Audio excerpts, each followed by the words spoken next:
Feliz da vida de compartilhar a palavra de Deus com vocês.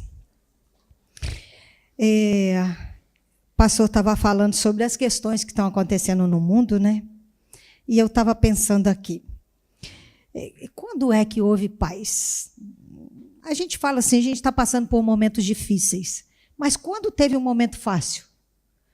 Eu não conheço, né? Eu me lembro desde pequena que eu sempre ouvi falar que o Brasil estava em crise. E eu estou esperando a crise passar, até hoje. Então, na verdade, se a gente olhar para um eletroencefalograma, ele é cheio de altos e baixos, né? Se a linha ficar reta, é sinal de que morreu, né?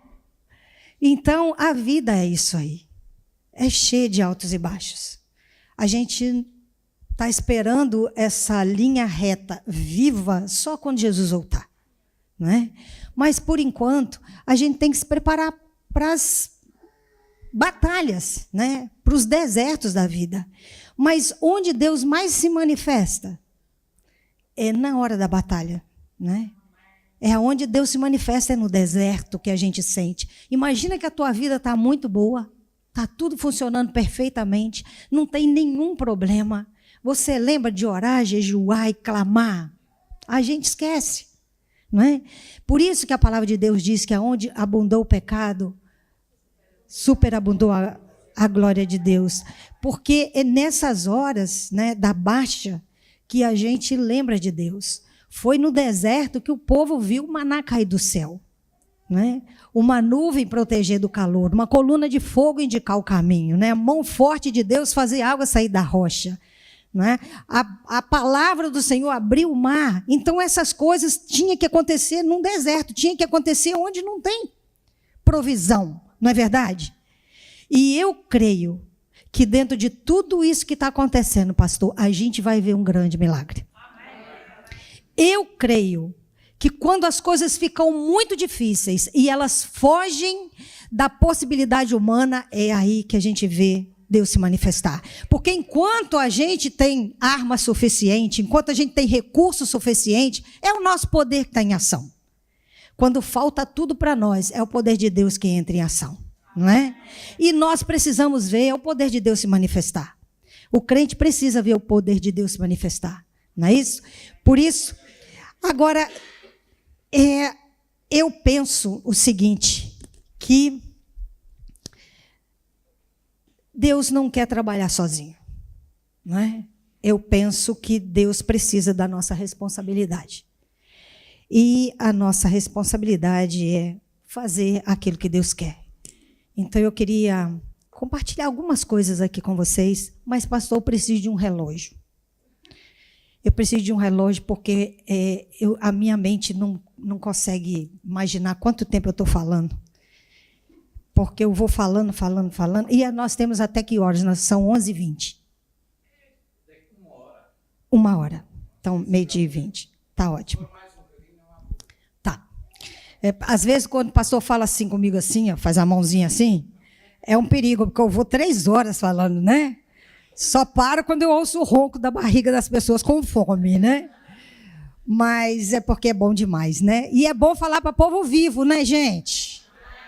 Eu gosto muito de falar para o povo quando está vivo. Já preguei para uma igreja que estava morta, pastor, uma vez. Tinha umas 250 pessoas, a sensação é que estava todo mundo de branquinho mesmo. Porque ninguém se manifestava, ninguém dava um pio, a fisionomia das pessoas não mudava. Eu podia falar uma coisa engraçada, todo mundo... Eu falava uma coisa triste, todo mundo... Eu falei, morreu esse povo. E morreu mesmo, porque 2 meses depois a igreja acabou. Né? Então, é muito difícil, você ficar muito cansada quando está falando com o povo morto. Agora, com o povo vivo, não tem problema, querido. Aí a gente vai embora, não, pastor? Você fala o dia inteiro, porque tem uma reciprocidade nisso, né? Então, eu queria que você abrisse aí a sua Bíblia, lá no livro na verdade, em 1 Coríntios 11, 1.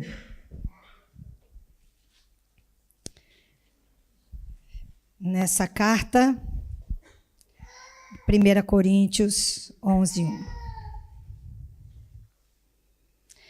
E assim que você achar, se você puder ficar de pé, a gente vai ler só um versículo.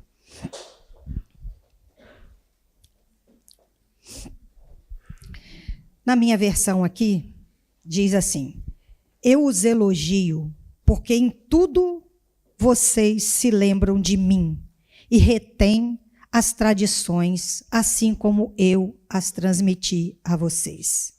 Em outra versão diz: sejam meus imitadores, como eu sou de Cristo. Vamos orar?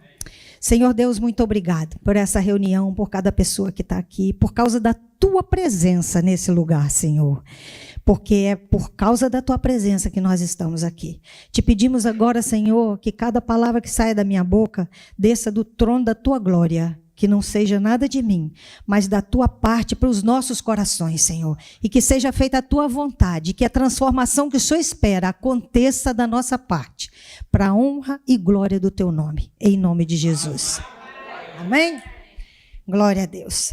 Gente, sejam meus imitadores, como eu sou de Cristo. É muita responsabilidade, não é? Imitar Jesus é muita responsabilidade. E aqui diz, não é, nessa versão que eu li aqui, diz que eu os elogio porque em tudo vocês se lembram de mim e retêm aquilo que ele está ensinando. Olha, às vezes a gente pensa que ser crente é frequentar a igreja, né, pastor? É fazer tudo direitinho, é dar o dízimo, é estar em todas as reuniões. Isso é a coisa mais fácil do mundo. Agora, difícil é ser imitador de Cristo. Difícil é viver segundo a vontade dele. Só que é isso que Deus espera. Porque se a gente ficar com a carteirinha ali carimbada toda, em todos os cultos, e a gente, quando Jesus voltar, essa carteirinha pode estar cheia de carimbo. Igual quando eu estudava na admissão, sou da época da admissão, tem alguém aqui que é dessa época, por favor? Levanta bem alta a mão para eu não me sentir sozinha. Então, tinha carteirinha, né, de presença. Aí imagina que você tem uma carteirinha de presença no céu. Não tem. Jesus vai olhar, né? E ele vai reconhecer ou não a gente. E muitos que vão ter feito a obra, vão ter frequentado a igreja, ter falado da palavra, ele vai falar: não conheço vocês. Por que não conheço vocês? Porque eu não reconheço, né? Como se Jesus estivesse dizendo: eu não me reconheço em vocês. Então a gente precisa ser reconhecido. Só que isso dá muito trabalho, gente. Dá muito trabalho ser parecido com Deus. E eu quero falar sobre algumas coisas que eu sei que Deus espera da gente, porque é bíblico isso. E essas coisas precisam de esforço. Olha, nenhum de nós aqui é perfeito. Nem eu, nem um pastor, nem ninguém aqui. Se a gente for aqui relatar a nossa vida, a gente vai estar cheio de defeitos. Então, não é a questão de você ser perfeito, mas é o desejo e o esforço que você faz para ser perfeito. Esse tem que ser o nosso objetivo. Se Jesus encontrar a gente lutando por isso, é isso que vai importar.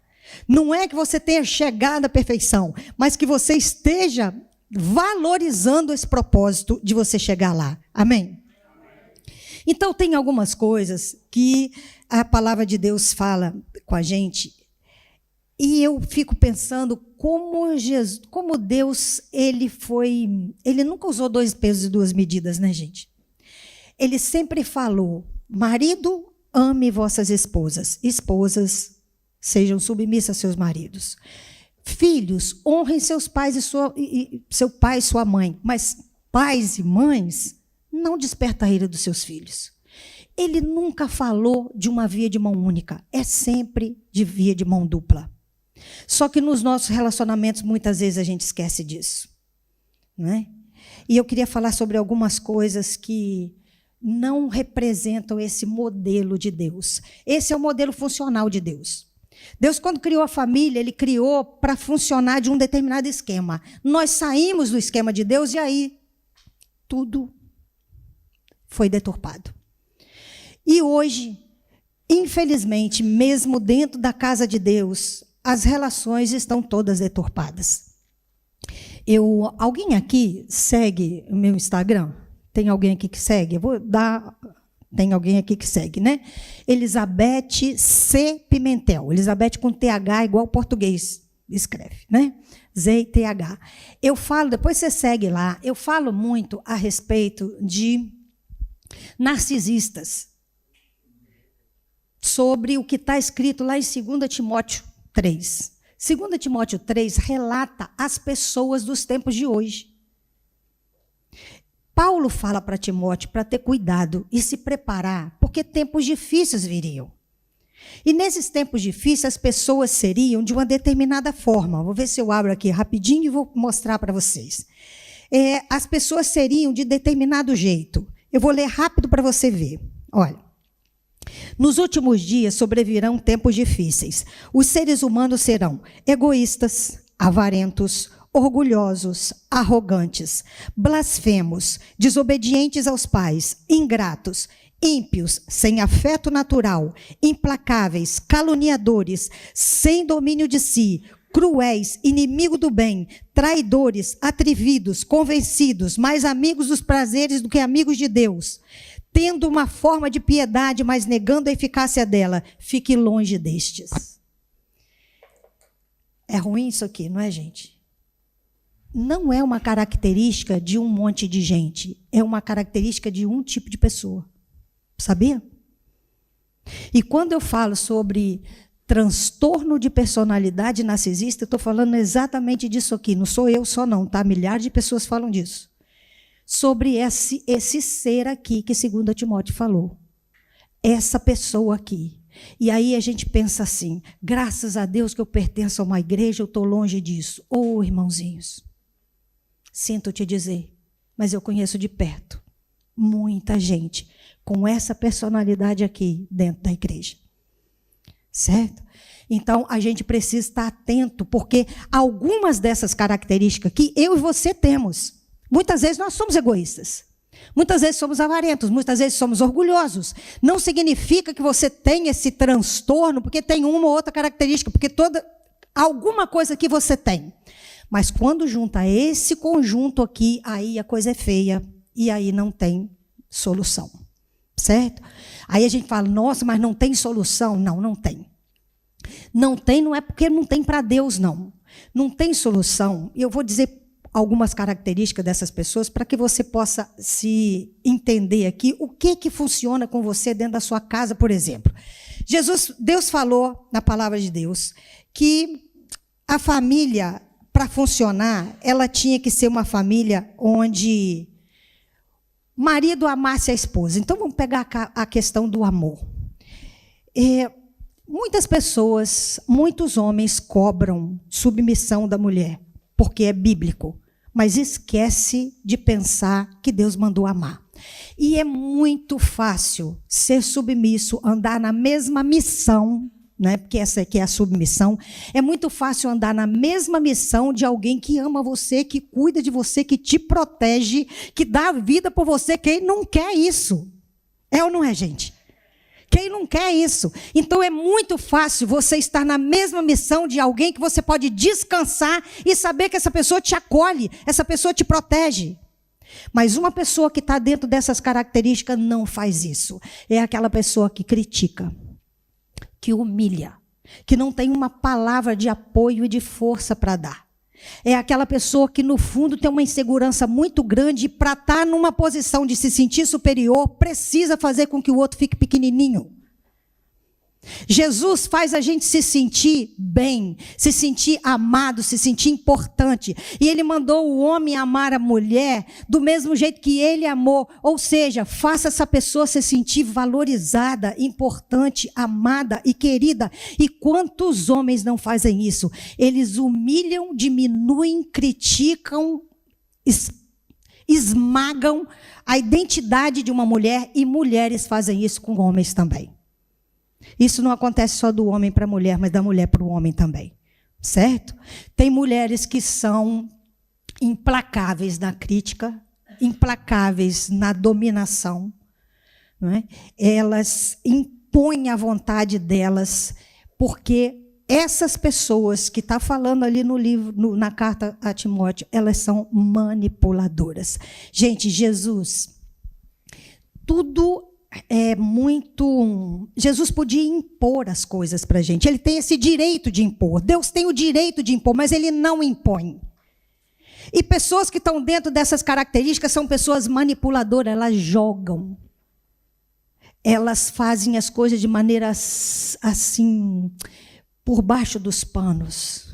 São pessoas que controlam a mente uma das outras. Pessoas que perturbam outras mentalmente. Eu tratei de muitas pessoas que elas precisavam de apoio psiquiátrico, de tanto transtorno que elas sofriam por causa dessa mexida que dá na mente. Satanás fez isso. Satanás pegou, quando Adão e Eva estavam bonitinho lá no paraíso, segundo a vontade de Deus, vivendo de uma maneira funcional, e Satanás entrou e pegou a palavra e colocou uma mentirinha no meio da palavra. Pronto, ele já confundiu a cabeça de Eva. Ele pegou uma mentira e botou no meio de uma verdade. Pessoas que são manipuladoras, elas fazem isso. Elas conseguem fazer com que você fique confuso com as coisas. Por exemplo, é muito comum num relacionamento disfuncional, quando um homem, por exemplo, eu gosto de usar esse exemplo porque é mais fácil. Um homem, por exemplo, a mulher pega ele com um celular mandando mensagem para outra mulher. Aí ela olha e fala assim, não falei que eu estava desconfiada de você? Olha aqui a prova, você conversando com outra mulher. Aí ele pega aquele celular e começa a fazer uma modificação na conversa, de maneira que ele vai provar para ela que ela estava errada de ter pego o celular dele. Como você pode pegar o meu celular? Como é que você tem direito de mexer nas minhas coisas? Aí ele começa a confundir a cabeça dela. Aí ele vai confundindo, a ponto que ela pede perdão por ela ter mexido no celular dele. Quem me entendeu? Você pega uma verdade, coloca uma mentira no meio dela e você vai confundindo a mente das pessoas. Gente, nós estamos vivendo nesse mundo e nesse tempo onde as coisas estão completamente disfuncionais. Jesus falou para a gente imitar ele. O pastor falou, Jesus está voltando, a gente precisa se preparar. A gente não pode mais continuar vindo para a igreja sem se preocupar com a mudança do nosso caráter. A gente não pode mais continuar vindo para a igreja sem pensar em quem nós somos. A gente precisa analisar quem a gente é e quem Jesus quer que a gente seja. O nosso modelo é esse, o modelo de Jesus é aquele, está muito longe. E o tempo está perto. Ou a gente corre e se reforma, ou Jesus vai voltar e vai encontrar a gente disfuncional. Compreende, gente? Os relacionamentos estão sendo um jogo de manipulação, e não um relacionamento harmônico. Quando existe amor, não existe manipulação. E as pessoas estão jogando umas com as outras. Jesus quer que a gente conte um com os outros. Filhos, pais e filhos. Gente, Deus colocou uma criança aos nossos cuidados. Quem tem filhos aqui? Deus colocou as crianças aos nossos cuidados. Deus confiou alguém que é filho dele primeiro. E Deus colocou um plano na vida dessa pessoa e colocou essa pessoa para a gente cuidar, para que o plano de Deus se manifeste na vida dessas crianças, certo? A gente entende que a criança é nossa e que a gente faz dela o que a gente quiser. Não, a gente não pode fazer o que a gente quiser. O problema é que a gente não sabe como fazer isso, e é por isso que eu queria despertar um pouco aqui a você. Tem coisas que Deus fala lá no livro de Tiago. Fala sobre o poder que há naquilo que a gente fala. Olha, viver do modelo de Deus é agir da forma de Deus, é falar da forma de Deus, é pensar da forma de Deus, é viver da forma de Deus. E a forma com que a gente fala, a gente não vigia. Deus fala através de Tiago, ele faz um esforço sobrenatural. Lê depois. Tiago 3:2. Lê depois que você vai ver como ele se esforça para mostrar para a gente o quanto a palavra tem poder. A palavra muda as nossas emoções. Com a palavra você destrói a pessoa que está com você. Com a palavra você mina a força e a capacidade que Deus colocou na vida de alguma pessoa. Com uma palavra você pode levantar alguém ou derrubar alguém. Quem acredita que a palavra tem poder aqui? Pois é, só que a gente só acredita que ela tem poder, mas a gente não pensa no poder que ela tem. Porque se a gente pensasse, a gente pensava antes de falar. A Bíblia diz que, no livro de Isaías 54, o Senhor nos deu a língua do instruído para sustentar com uma palavra aquele que está cansado. Só no falar do jeito de Deus, nós mantemos a harmonia ou destruímos a harmonia só no falar, gente. Não precisa muito, só no vigiar a língua. A palavra de Deus diz, fala para a gente orar e botar guarda na boca. Só quando você fala, se você vigiar, você transforma a tua casa. E nesse falar, você muda a história. Quem aqui já passou por um momento onde você estava triste, magoado, deprimido, chateado? E você conversou com alguém, uma palavra sábia de uma outra pessoa mudou seu estado de ânimo. Já passou por isso? É a língua do instruído, que tem capacidade para sustentar o que está cansado. Essa língua do instruído eu tenho, você tem, e a gente não usa porque não para pensar na responsabilidade que a gente tem com ela. Então, antes de falar, pensa no que vai produzir na mente de alguém, do seu filho, da sua esposa, do seu marido. Porque você pode restaurar uma pessoa ou pode derrubar uma pessoa. Esses dias uma pessoa mandou uma mensagem para mim. Eu falando sobre mães narcisistas. A gente pensa que mãe é tudo igual, né? Mãe é lindo, mãe é maravilhoso, mãe é aquela coisa poética. Que nada, tem um monte de mãe que não ama filho. Infelizmente, tem mãe que não ama filho. E ela falando, deu o depoimento dela. Ela disse que quando era criança, a mãe era uma mãe narcisista. E a mãe narcisista, o narcisismo narcisista é aquela pessoa que só pensa nela. O mundo tem que girar em torno dela. A vontade dela é que é a que importa. O filho está ali, o marido está ali, ou a esposa está ali para fazer a vontade dela. Só ela que está certa, só ela que tem razão. Só ela que pode, certo? Isso vale para homem ou para mulher. Só ela que sabe. Se ela comete um erro, jamais vai pedir desculpa.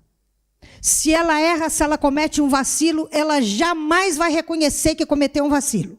Se um dia reconhecer, é porque você percebeu quem ela era e começou a mudar, aí ela pede desculpa para você baixar a guarda, aceitá-la de volta, e aí ela começa o jogo de manipulação de novo. Faz sentido para alguém aí? Certo? E quando não dá, ela se vitimiza. Aí fica doente, ela faz de conta que está sofrendo, e ela chega de volta para você pedindo ajuda, pedindo socorro, você baixa a guarda, a manipulação volta e acontece. Então essa mãe narcisista que manipulava as filhas, ela chegou, a filha um dia, pequenininha, a menina devia ter uns 6 anos, rindo muito junto com as colegas. A mãe chegou, narcisista não pode ver a felicidade do outro, porque ele se incomoda demais com a felicidade do outro, porque ele não consegue sentir uma felicidade genuína. Ele não sente, a felicidade dele é tudo superficial. Ele fica procurando coisas o tempo todo para encher um vazio. Então, ele não sente essa paz, essa alegria, essa felicidade, não consegue ficar sozinho, não consegue ficar em paz consigo mesmo. Não tem um encontro com Deus. Pode conhecer, pode decorar a Bíblia inteira, mas não tem um encontro com Deus. Então, esse vazio faz ela ficar insatisfeita o tempo todo. E quando vê alguém feliz, sentindo algo que ela não sente, ela se incomoda profundamente. E aí, essa menina, rindo com as coleguinhas, a mãe chegou e falou assim: o que você está com essa canjica de fora? Canjica os dentes, não é? O que você está com essa canjica de fora? Dente não é para se mostrar. Essa menina tinha 6 anos. Ela foi para o quarto e começou a pensar que estava errado mostrar os dentes, que a boca tinha que estar sempre fechada. Quando ela viu uma criança rindo, ela pensava assim: ela está mostrando os dentes. Ela parou de rir. Ela não riu na infância, ela não riu na adolescência. Quando ela se tornou adulta, que ela começou a fazer terapia para desmanchar toda aquela programação que a mãe tinha colocado na cabeça dela, ela teve que começar a fazer um exercício, porque o maxilar dela tinha enrijecido. Quando ela começou a rir de novo, a cabeça doía. Olha o ponto que a palavra pode fazer na vida de uma pessoa. Você não tem noção do que uma palavra que você diz pode afetar na vida de uma criança. Então, cuidado com o que fala com teus filhos. Eu trouxe um livro aqui, que esse livro vai ajudar muito você. O poder da palavra dos pais. Pais, professores, avós. Você que entende que você tem uma responsabilidade com essa geração, você precisa entender sobre isso. Nós somos responsáveis para fortalecer essa geração. O mundo está de mal a pior. E não tem paz no mundo sem Deus. Você acredita numa paz sem Deus, gente? Não tem paz sem Deus, só vai ter paz quando Jesus voltar e nos levar e levar a igreja. Aí a gente vai ter a paz. Mas enquanto isso, nós precisamos fortalecer essa geração para que ela possa suportar até a volta de Jesus. E se a gente não trabalhar para eles se fortalecerem emocionalmente e espiritualmente, esse mundo vai sugar as forças dessas crianças, dessa geração. E é isso que o inimigo quer. Que Jesus volte e não tenha ninguém para levar. Certo? Então, nós precisamos fortalecer. Então, cuidado com o que fala com teu filho. Cuidado com o que fala com a tua esposa, com o teu marido, com as pessoas, porque você está minando a força do outro. A gente precisa usar a palavra para fortalecer e para edificar. Certo? Outra coisa que a palavra faz, o poder que a palavra tem. A Bíblia diz que a vida e a morte estão no poder da língua. A palavra é tão poderosa que ela é capaz de mudar o seu estado físico. É muito poder. Sabe como que eu entendi isso assim mais fisicamente? Uma vez eu li um livro de um médico americano e ele dizia que teve uma experiência. Ele tratava de pessoas com câncer. E ele tratou de um senhor de 60 anos. Senhor não, né? Um jovem senhor, porque minha idade parecia, não vou chamar de senhor não, porque né? Nem vou explicar por quê. Mas um jovem mais maduro. E ele estava na fase terminal de câncer. Segundo o prognóstico daquele médico, ele tinha 30 dias só. Só que aquele senhor estava internado num hospital sozinho, porque a família era muito pobre, morava no interior. E só podia ir uma pessoa uma vez por mês, porque eles não tinham dinheiro para se manter na cidade. O médico pensou, só tem 30 dias de vida, sozinho não é justo. A cidade onde ele morava era precária, nem fisioterapia ele podia fazer. O médico falou assim, é melhor ele morrer com 15 dias junto com quem ele ama do que ficar 30 dias aqui solitário. Mandou ele embora. Chamou o filho, reuniu no quarto junto com o paciente e disse assim, leva seu pai para casa porque eu fiz por ele tudo que tinha que ser feito. Não tem mais nada a fazer. E aí o paciente falou, doutor, minha cidade não tem nada. O senhor vai me mandar embora? Não tem fisioterapia, quimioterapia, radioterapia? O que eu vou fazer? Ele falou assim, nós vamos dispensar. Porque a gente já fez tudo que a gente podia fazer. Então, nós vamos dispensar todos esse tratamento. Foi embora o homem. Um ano depois, liga o próprio paciente para o médico. Doutor, a gente só liga para médico quando está mal. E eu quero te dar boa notícia, o senhor cuidou muito bem de mim. Eu quero dizer para o senhor que eu estou ótimo. E o médico assustou, empaquetou. Deixou ele falar bastante, para ver se não estava falando com a alma do outro mundo, né? Falou, vai que... Aí deixou o homem falar bastante. Depois falou assim, eu entendi tudo, estou feliz pelo senhor. Agora me diga uma coisa, o senhor teve algum sintoma durante o ano? Aí ele falou assim, sintoma do que o senhor queria que eu tivesse? Quando eu saí daí, eu estava tão bom que o senhor dispensou todo o tratamento. O senhor queria que eu sentisse o quê? O homem entendeu errado a palavra do médico. Ele tomou posse de uma bênção que foi mal interpretada. Nem foi dada. Certo? Agora, você imagina o poder que há em você receber e tomar posse de uma palavra verdadeira. Certo? Você lê a palavra de Deus, aquilo impacta você. Você não pode ler aquilo simplesmente como uma palavra legal, bonita. Ah, foi Deus que falou. Não, toma posse. Porque ela vai mexer com você. Tá certo? Quando a gente crê, a palavra faz sentido. Esse homem mudou por causa de uma palavra mal interpretada, gente. Esse médico ficou impactado com a situação. A primeira coisa que ele fez foi tirar a mesa que ficava entre ele e o paciente. Porque ele entendeu o seguinte, relacionamento cura. Entende, gente? Relacionamento cura. O relacionamento segundo os moldes de Deus, se a gente conseguisse isso, gente. Se a gente vivesse marido, mulher, esposa e marido, pais e filhos nos moldes de Deus, a gente tinha muita força para enfrentar toda essa tribulação desse mundo. O problema é que o inimigo mina de fora para dentro e internamente. Porque vai tirando as forças da gente internas também. A gente precisa tomar cuidado com isso. E aí, esse médico começou a se relacionar melhor. Tirou a mesa e ele percebeu uma coisa. Quando uma pessoa ia fazer uma quimioterapia, ele mandava, a enfermeira botava um balde perto da pessoa e falava: o senhor vai sentir enjoo, vai sentir isso, isso, isso, então eu vou botar aqui para te ajudar. Ele falou: não vamos falar mais isso. Porque a gente está sugestionando a pessoa. Você vai dizer para a pessoa que a maioria de quem passa por esse treinamento, por esse tratamento, dorme. Mas se precisar de ajuda para te chamar, a maioria dormia. Fizeram, gente, um teste. Gente, a ciência comprova a fé hoje, tá? Hoje a ciência comprova a fé. Fizeram um estudo. Pegaram 100 pacientes em fase terminal de câncer, em fase inicial de câncer, deram soro e disseram que era quimioterapia.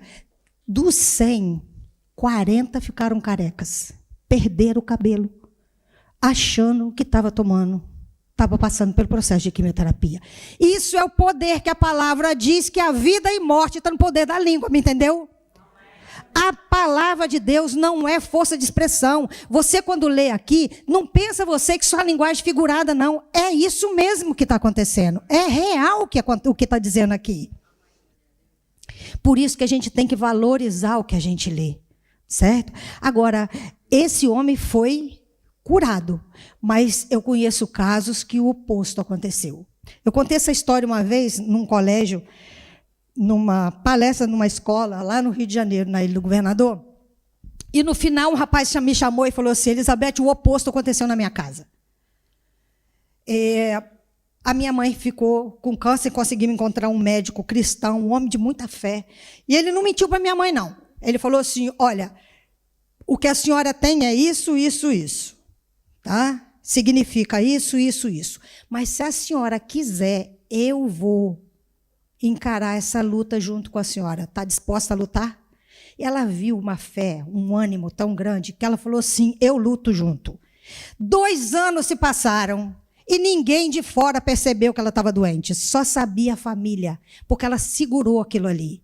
2 anos depois, aquele médico tirou 30 dias de férias, que há muito tempo ele não tirava. Viajou, deixou o médico substituto para os pacientes dele. Primeira consulta que ela foi com o médico substituto, ela botou o prontuário na mesa, o médico leu e falou assim: não estou entendendo. O caso da senhora é tão grave que a senhora tinha que ter morrido há 2 anos atrás. Quando o médico voltou de férias, ela estava em coma profundo e eu ouvi do filho dela isso. A palavra gera vida e morte. Me entendeu, gente? Pessoas com esse temperamento aqui, com essa característica de personalidade que está escrita em Timóteo, estão matando outras pessoas. E o mundo está cheio dessas pessoas. E dentro da igreja tem essas pessoas. E como pode, Elizabeth, elas estarem dentro da igreja? Porque a igreja é a máscara perfeita para pessoas com essa personalidade aqui. Sabe por quê? Porque pessoas assim, ela tem uma cara em casa e outra aqui dentro. Em casa é o homem que humilha a mulher, que distrata, que maltrata, que faz ela sentir a pior pessoa do mundo. É a mulher que faz a mesma coisa com o homem. É a mãe que acaba com a vida dos filhos. É a mãe que disputa, que faz os filhos terem intriga um com o outro, não cria harmonia dentro de casa. Ela faz com que os filhos disputem um com o outro. É aquela pessoa que divide para dominar. Ela separa as pessoas do grupo de amigos, separa da família, separa de todo mundo, porque é mais fácil controlar pessoas que estão isoladas. Está me entendendo, gente? Certo? Então, essas pessoas destroem dentro de casa, mas na igreja elas têm uma capa perfeita, porque essas pessoas, a mentira, diabo é o pai da mentira, né? A mentira faz parte da essência dessas pessoas. Elas não têm uma identidade, ela tem um monte de máscaras. Porque elas precisam ser aceitas, reconhecidas, admiradas. Elas se sentem necessidade de se verem melhor que todo mundo. Então, na igreja, elas são prestativas, elas são irmãzinhas de oração. Eu conheço um monte de irmãzinhas de oração. Que na igreja, elas estão orando. Dentro de casa, ela pega a Bíblia e amaldiçoa os filhos. Se você não fizer o que eu quero, eu vou pedir a Deus, para isso aqui acontecer com você. São pessoas que acham que Deus está a serviço delas. Conheço uma que diz: fulano está doente? É porque me aborreceu, Deus está castigando ela. Então até Deus está a serviço dessas pessoas. Alguém conhece alguém, que eu não falei todas as características, só dei uma pincelada. Alguém conhece alguém com uma característica parecida com o que eu disse aqui, gente? Pois é. É isso aqui e muito mais. Então, outra coisa que a gente não pode fazer num relacionamento com filhos. Tem mães pais e mães, que usam do vitimismo para manipular outras. É aquela mãe que, se você não faz a vontade dela, ou o marido ou a esposa, tá? Ela fica sem falar com você uma semana, um mês. Sabe o que a palavra de Deus diz? Não ponha o sol sobre a sua ira. Certo? Não ponha o sol sobre a sua ira. Ou seja, você tem um problema de relacionamento, para, conversa e resolve. Mas pessoas que têm esse tipo de personalidade aqui, elas simplesmente ignoram você. Se é uma mãe, ela para de falar com o filho. Aí aquela criança desesperada, porque uma criança não pode suportar viver sem amor, o que essa criança faz? Ela pede pelo amor de Deus para a mãe falar o que está acontecendo. Ela faz tudo, ela vai para a cozinha, ela arruma a casa, ela agrada nisso, ela agrada aquilo, tudo para ver se conquista o amor dessa mãe. Aí quando ela cresce, o que ela faz? Ela entendeu que ela não tem amor de graça. Aí ela vai fazer de tudo para ter o amor de alguém. Aí essa pessoa vai se relacionar com alguém que oferece migalhas, que não tem um amor seguro. Entende como uma doença na infância vai gerando doenças na fase adulta e você foge do propósito de Deus desde pequenininho. Quem está me entendendo aqui, gente? São situações em que você consegue anular completamente os planos de Deus na vida de alguém com pouca coisa que você faz. E aí a gente pensa, mas eu vou para a igreja, mas eu faço a obra de Deus, e você acha que Deus vai se importar? Pois se você pode fazer a obra que for, mas o filho, a mulher ou o marido, as pessoas que Deus colocou na sua vida para você amar, você está destratando, essas pessoas são filhos de Deus, você acha que Deus vai olhar para você e vai pensar o quê? Você não cuidou e não amou aquele filho dele que ele botou perto de você. Gente, você pode pensar assim, nossa, Elizabeth, mas eu tenho um monte desse defeito aí, como é que eu vou fazer? O que eu faço então? O que vai acontecer comigo? Vou para o inferno? Não. Não. Acontece que esses defeitos, todo mundo tem algum, mas tem uma diferença. A pessoa que tem esse temperamento, essa personalidade, ela não assume que tem. Ela não reconhece erros. Se essa pessoa trai, ela vai dizer que você está traindo ela. Se essa pessoa mente, ela vai chamar você de uma pessoa mentirosa. Se ela é orgulhosa e arrogante, ela vai tentar te convencer que ela é orgulhosa e arrogante. Me entende? Ela nunca vai olhar para ela mesma para avaliar quem ela é. Gente, erro é uma coisa que faz parte. Saul e Davi. Vamos comparar esses dois homens. Saul, gente, pecou menos que Davi, pastor. Compara o erro de Saul e o erro de Davi. Saul pecou muito menos que Davi. Saul perdeu o reinado, Davi não. Sabe qual é a diferença? Vou te contar aqui agora. Para você ver o que Deus está esperando de mim e de você. Eu não estou te dando uma palavra e você fala assim, eu cometo esse erro, agora estou perdida. Não. Se você entender o que Deus fez com Saul e o que fez com Davi, você vai sair daqui completamente diferente a sua posição, mesmo que você saia com seus erros. Certo? Qual é a diferença de Saul para Davi? Saul foi para uma guerra. Deus falou para ele, não traga despojos. Não traga nada dessa guerra, não foi isso? Volte sem nada. Elimine tudo que tiver vivo. Elimine tudo que tiver vivo. E volte sem nada. Ele trouxe o rei e trouxe os despojos. O que Deus fez? Deu uma chance para ele. Mandou o profeta Samuel levar uma palavra. Confrontar ele. Deus confronta, gente. Se você identifica hoje um erro que você está cometendo, saiba que Deus está te confrontando. Ele me confronta quando eu falo da palavra. Ele me faz lembrar de um erro que eu estou cometendo. Deus confronta a gente. E ele confronta por amor. Sabe por que ele confronta? Porque ele aposta em você. E ele aposta em mim, por isso que ele está confrontando. Senão ele já teria desistido da gente. Ele não desistiu. Deus mandou Samuel confrontar Saul. Samuel chegou para Saul e falou assim, mas Deus não falou que não era para trazer? Primeira coisa que uma pessoa que tem esse transtorno de personalidade faz, nega, nunca assume, não examina a si mesmo. Ele disse, não, obedeci sim, fiz tudo certinho. Samuel falou, e o barulho dos animais que eu estou ouvindo? Aí ele começa a negociar. O povo trouxe para oferecer ofertas a Deus, como se fosse seduzir Deus. Me entende? Essa é uma manobra que muitas vezes a gente faz. Mas eu dou o dízimo na igreja. Mas eu trabalho para a obra do Senhor. E Jesus fala, para que eu quero sacrifício? Eu quero obediência. De que vale o sacrifício? O sacrifício vale muito, mas sacrifício sem obediência não vale de nada. A obediência está acima do sacrifício. Foi a desobediência que fez Adão e Eva perder todo o plano de Deus. É ou não é? Muito bem. Samuel confrontou Saul e falou dos animais. Ele disse para oferecer oferta a Deus. Samuel continuou confrontando. E ele, por último, depois dele dar um monte de desculpa, ele disse, não, eu trouxe porque eu estava com medo do povo. É o povo que quis trazer. A pessoa que não assume o que Deus faz, sempre diz que é o outro que cometeu o erro. Nunca é ela. Sabe aquela mãe, se a mãe narcisista, você chega para ela e fala assim, mãe, você fez isso, mãe. Mas é isso mesmo que eu sou. Eu só presto para isso mesmo. Eu fiz tudo errado. Tudo que eu fiz na vida, isso a gente comete, tá? Não é só a mãe narcisista que faz isso, não. Todo mundo comete isso. Mãe é fera para fazer isso.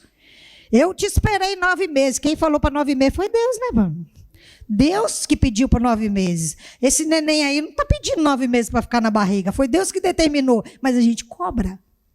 Porque a gente não para pensar. Então, Saul fez a mesma coisa. Jogou a culpa em outra pessoa.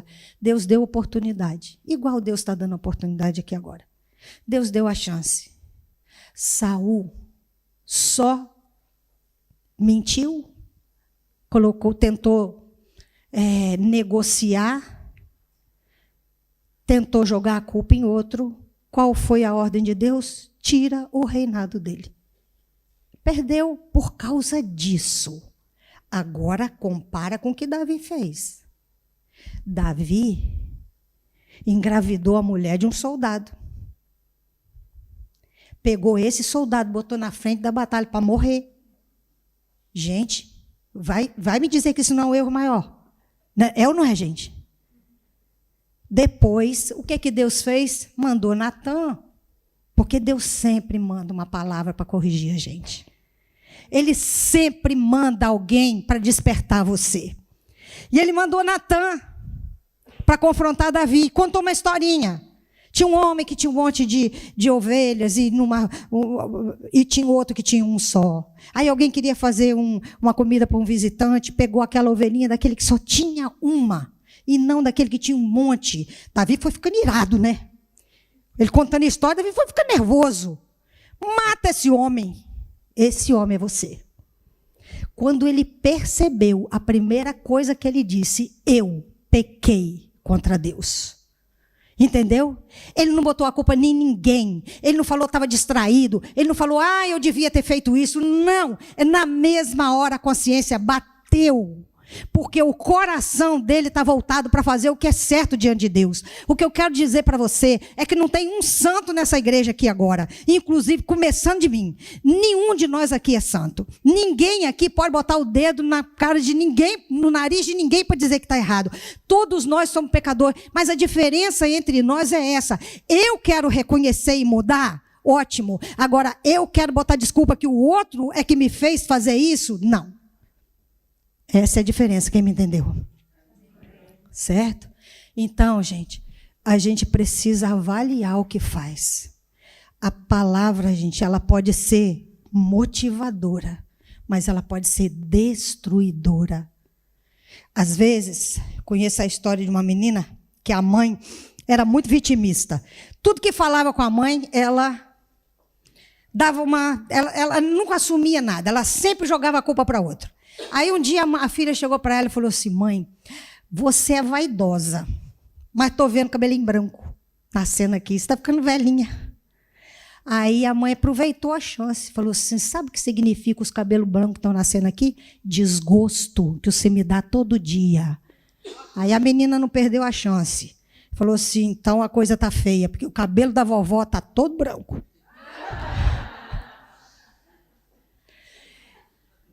Essa se safou, mas a maioria não se safa, entende, gente? Porque a gente está debaixo de uma autoridade que são os pais. Então, cuidado com o seu diálogo.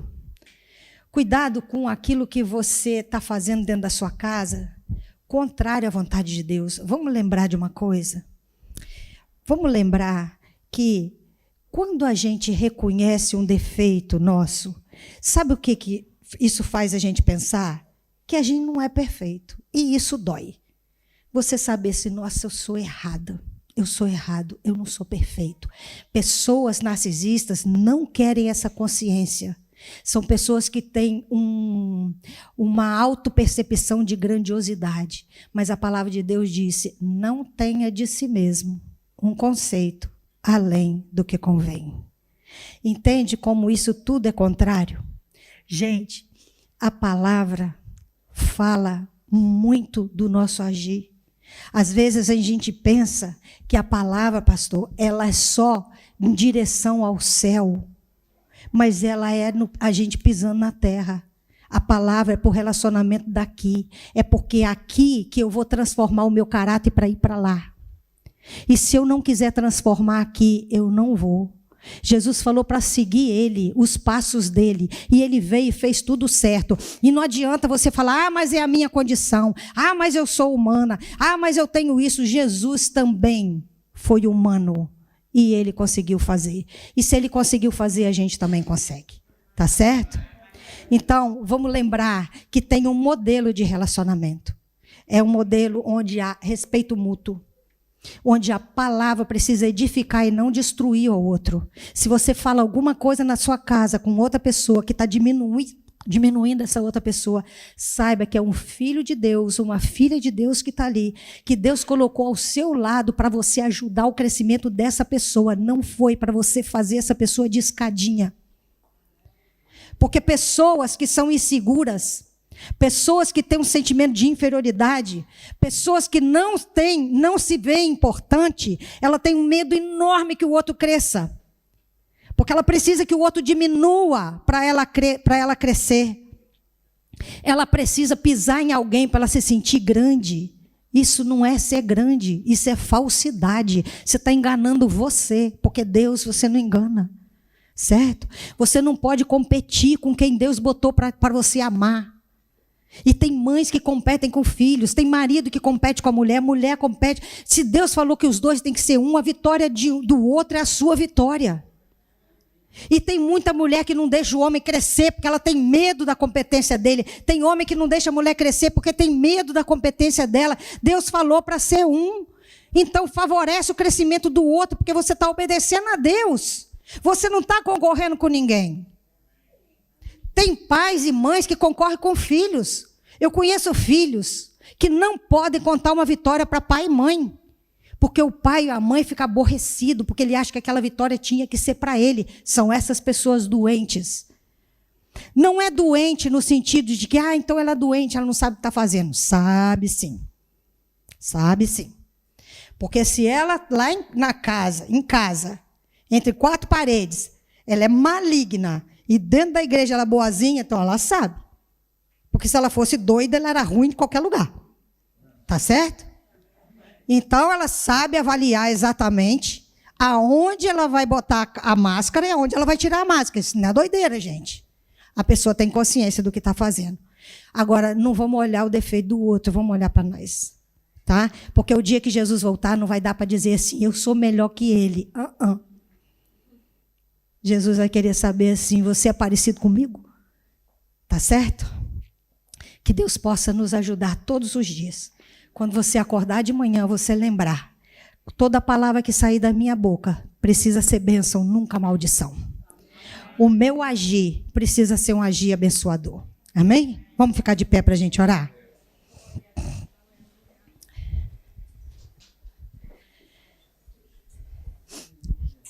Que Deus nos fortaleça, que Deus nos sustente, que Deus nos faça lembrar que a maior coisa que a gente tem que conquistar nessa vida é um caráter igual dele.